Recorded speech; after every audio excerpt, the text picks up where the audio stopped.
So the question is, what is actually the World Economic Forum doing? And of course, you all know or have heard about our annual meeting in Davos. But that's only the tip of the iceberg. So many watershed moments have transpired in less than a year and a half. The speed and utter devastation that has come from a once-in-a-century virus, the worst attack in our nation's capital since the War of 1812, widening political divisions, exposing the fragility and preciousness of our democracy, a nation reckoning with systemic racism. What do these all have in common? The World Economic Forum has created platforms to address those issues much more on a micro level. Academia, science, and I'm also proud that the World Economic Forum has a relationship with the University of Chicago. Actually, we have a community of 30 universities around the world working very closely with us and being engaged into our different activities. I turn our attention to OU's Vice President for Research and Partnerships, my friend and my colleague, Tomas Diaz de la Rubia, the greatest man in research and higher education and also the greatest name. The World Economic Forum is very often accused, or if I may use this word, as being, let's say, the mecca of globalists. And what we are really doing is to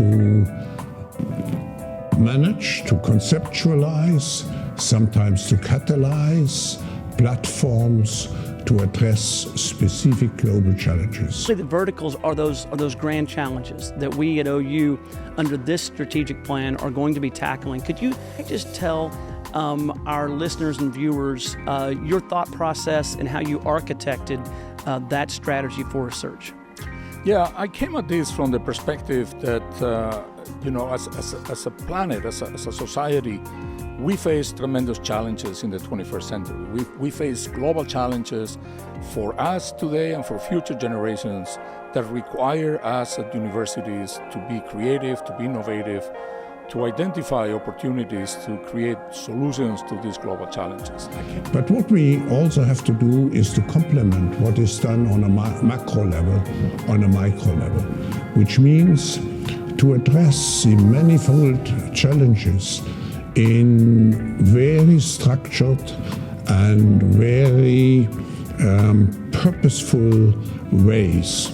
And then we started quickly drilling down to what are those challenges and how do they map into Oklahoma, how do they map into the nation, and then how do they map into the world. And so we created a framework around that concept of global challenges that I think is serving the university well and is serving society very well also. Well, it created a framework that we're now living by. Could you list what those grand challenges are? Those verticals, which are aerospace and defense and national security. The fourth industrial revolution will have a major impact also on warfare. The future of energy. Energy and environmental sustainability. The future of health. The life sciences and the future of health. If you look at health, there are so many issues, not just, let's say, medical issues, but social issues. And society and community transformation.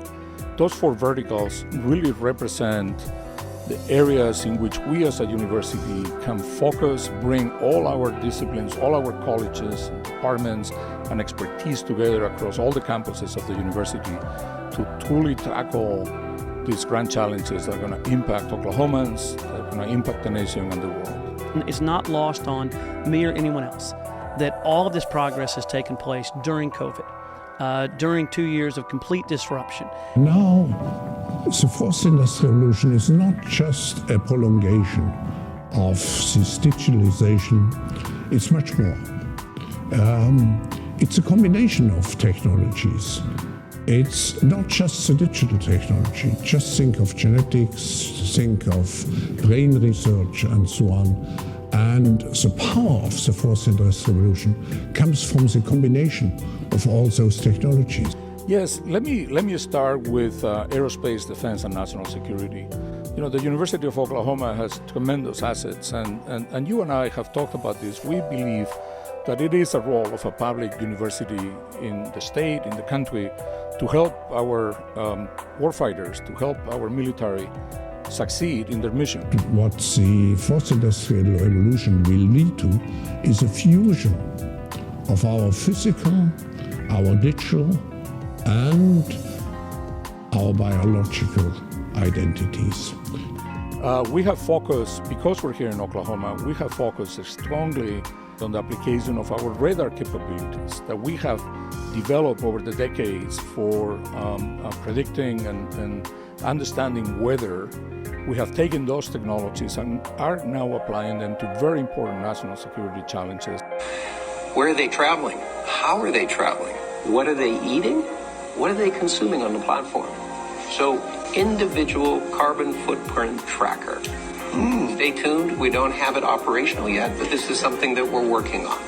It's also, as I said, helping us now transition those technologies and advance and develop those technologies to help our military against the major threats that we face from our adversaries. The worst attack in our nation's capital since the War of 1812. Widening political divisions, exposing the fragility and preciousness of our democracy. This again amplifies the fear of people who feel losing control, and then of course try to find protection in believing in more, let's say, populist approaches.